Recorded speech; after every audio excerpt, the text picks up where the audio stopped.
Hello, good morning, July 6, 2024. It's a Saturday morning, Edmund, sa Maniego, Pangilinan. At meron tayong big evening mamaya, Mamaya po ay suportahan natin ang laban ng Gilas Pilipinas laban sa Brazil. At ito ay may laro sila, yung elimination sa qualifying round. Ito ang qualifying tournament na first of the second possible game, So pag nanalo tayo rito sa Brazil ay pwede tayong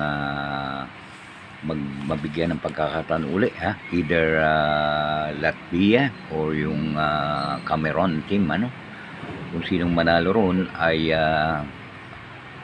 magkakaroon ng laban uli, for the second game kung sakali tayong mananalo. At kung sinong manalo doon ay magkakaroon ng one and only slot sa ating group na mapasama sa Paris, Paris, France, Olympics, napakaganda nito. So suportahan natin ang ating Gilas Pilipinas mamaya, alas 8:30 ng gabi. At mapapanood natin itong live, sa Pilipinas One Sports, One Sports Plus at Pilipinas Live, Saka meron din mga iba pang vloggers na kumokonek dyan, kung saan nakakonek, Pero ang usual ay panood natin live sa One Sports Plus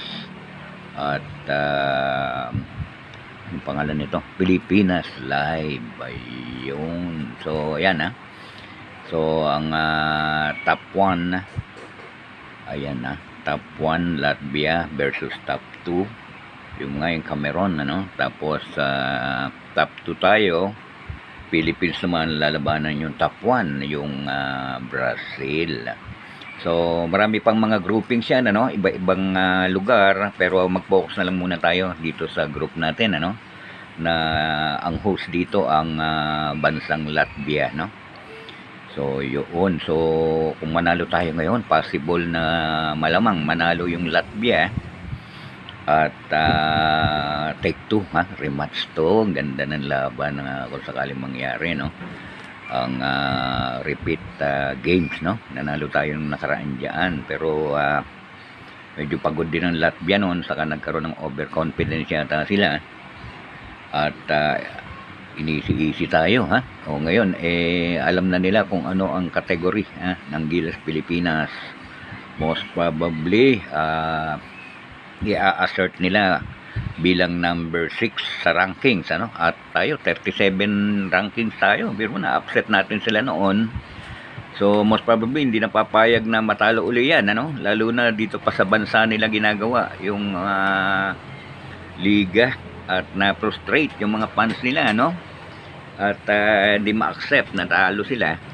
At by this time, kung sakaling pumasok, at malamang pumasok ang Latvia,